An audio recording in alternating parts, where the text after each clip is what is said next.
आज के इस वीडियो में हम डिस्कस करेंगे चार्ट पैटर्न्स को, स्पेसिफिकली हेड एंड शोल्डर्स और इन्वर्स हेड एंड शोल्डर्स को।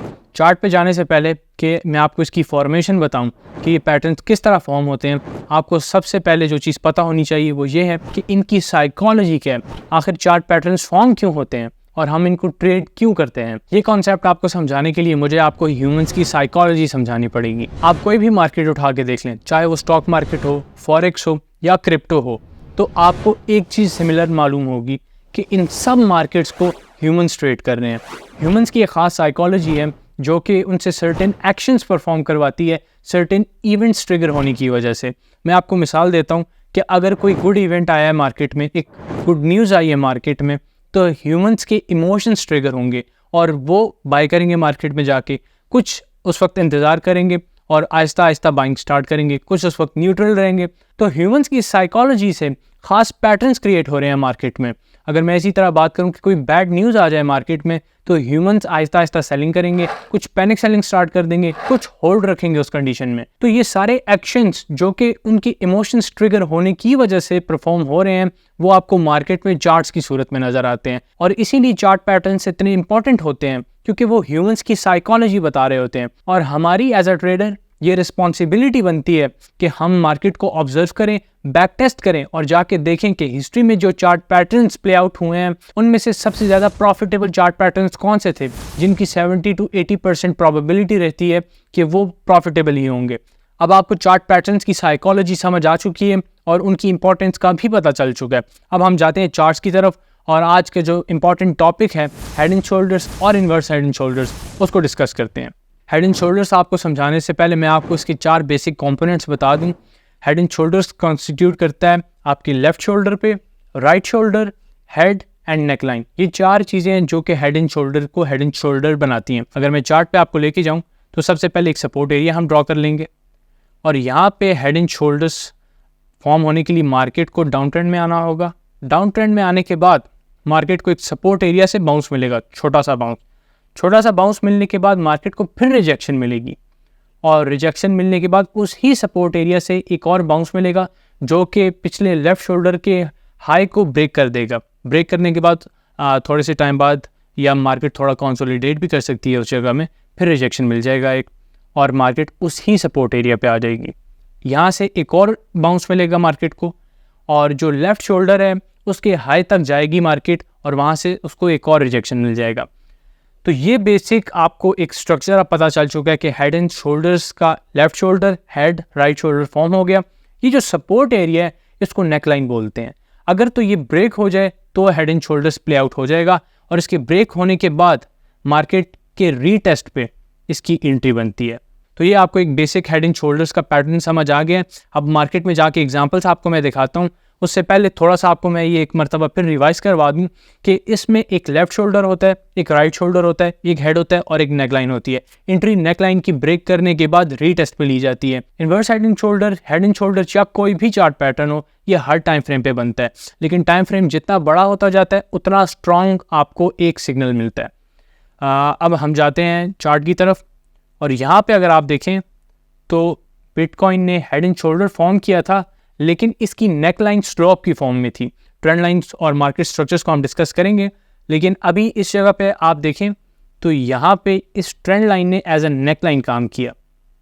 मैं आपको ड्रॉ करके दिखा देता हूँ कि मार्केट इस कंडीशन में मार्केट अप ट्रेंड में थी और मार्केट ने यहाँ पे सबसे पहले लेफ्ट शोल्डर फॉर्म किया, फिर हेड फॉर्म किया और फिर राइट शोल्डर फॉर्म किया।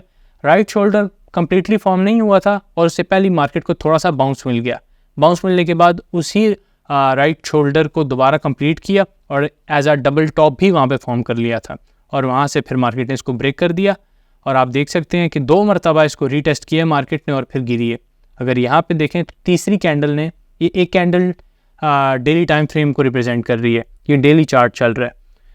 अगर आप ये देखें तो दोबारा यहाँ पे इसी नेकलाइन को रीटेस्ट करके मार्केट बुरी तरह गिरी थी। तो ये हेड एंड शोल्डर्स काफ़ी बेरिश पैटर्न है और अब आपको एक फॉर्मेशन की समझ आ गई है कि ये बनता किस तरह। मैं आपको इसकी एक और एग्जांपल दिखा देता हूँ। यहाँ पे अगर आप देखें तो मार्केट डाउन ट्रेंड में थी और डाउन ट्रेंड में होने के बाद मार्केट ने यहाँ इस नेकलाइन पे हेड एंड शोल्डर्स फॉर्म किया यहाँ पे मार्केट ने लेफ़्ट शोल्डर फॉर्म किया, उसके बाद मार्केट यहाँ पे आई और राइट शोल्डर फॉर्म करने से पहले हेड फॉर्म किया, यहाँ पे राइट शोल्डर फॉर्म किया और इसको ब्रेक कर दिया। ब्रेक करने के बाद इसको 2 मरतबा रीटेस्ट किया, जो आप ये देख सकते हैं। यहाँ पे भी रीटेस्ट किया ये सामने, और ये वाला एरिया इस पे भी रीटेस्ट किया, और सॉर्ट ऑफ यहाँ पे रीटेस्ट हो सकता है अगर आप ट्रेंड लाइन को एज अ एरिया कंसिडर करके थोड़ा सा एक्सपेंड कर दें। वीडियो में आगे बढ़ने से पहले मैं आपको बता दूं कि मैं पर्सनल मेंटोरशिप भी प्रोवाइड करता हूं, और अगर तो आप कंफ्यूज्ड हैं कि क्या ये पर्सनल मेंटोरशिप आपको लेनी चाहिए या नहीं, तो आप डिस्क्रिप्शन में दिए गए लिंक पे क्लिक करके मेरे साथ 15 मिनट्स की फ्री कंसल्टेशन एक क्लास बुक कर सकते हैं, जहाँ पे मैं आपसे कुछ क्वेश्चंस करूँगा और हम जानेंगे whether you are a right fit for this personal mentorship or not। अब मूव करते हैं वीडियो के मेन टॉपिक की तरफ, जो क्या है inverse head and shoulders. Inverse head and shoulders का बिल्कुल ऑपोजिट है। हेड एंड शोल्डर्स सबसे ज़्यादा बेरिश पैटर्न है, इसी तरह इन्वर्स हेड एंड शोल्डर्स सबसे ज़्यादा बुलिश पैटर्न है, और ये आपको बॉटम पे मिलेगा, एक सपोर्ट एरिया पे फॉर्म होता हुआ मिलेगा। इसकी फॉर्मेशन मैं आपको बता दूं कि इसकी भी फॉर्मेशन में बेसिक जो 4 कंपोनेंट्स हैं, left shoulder, right shoulder, head और नेक लाइन। यहाँ पे सबसे पहले एक रेजिस्टेंस फॉर्म होती है, रेजिस्टेंस एरिया फॉर्म होने के बाद प्राइस इस रेजिस्टेंस एरिया को टेस्ट करती है, और टेस्ट करने के बाद यहाँ पे एक लेफ़्ट शोल्डर फॉर्म कर देती है। लेफ़्ट शोल्डर फॉर्म करने के बाद इस लेफ़्ट शोल्डर का जो सपोर्ट है उसको ब्रेक कर देती है, और ब्रेक करने के बाद एक और नीचे लो लगाती है। अब उसके बाद मार्केट फिर बाउंस करती है और उसी रेजिस्टेंस को टेस्ट करती है जाके, और एक और मरतबा रिजेक्शन मिलता है वहाँ से उसको, और वहाँ पे रिजेक्शन के बाद वो राइट शोल्डर फॉर्म करती है। अब राइट शोल्डर पे अगर आपके कुछ क्वेश्चंस हैं तो वो मैं क्लियर कर दूं। ज़रूरी नहीं है कि राइट शोल्डर लेफ़्ट शोल्डर के एग्जैक्टली बराबर हो, थोड़ा सा कम भी हो सकता है, थोड़ा ज़्यादा भी हो सकता है, लेकिन स्ट्रक्चर इनवैलिड तब हो जाता है जब हेड को ब्रेक कर दिया जाए। इन्वर्स हेड एंड शोल्डर्स में हेड का सपोर्ट ब्रेक कर दिया जाए, और हेड एंड शोल्डर्स के केस में जो हेड की रेजिस्टेंस है, जो हेड का टॉप है, उसे आपका राइट शोल्डर ब्रेक करके चला जाए, तो उस सिचुएशन में ये पैटर्न इनवैलिड हो जाएगा।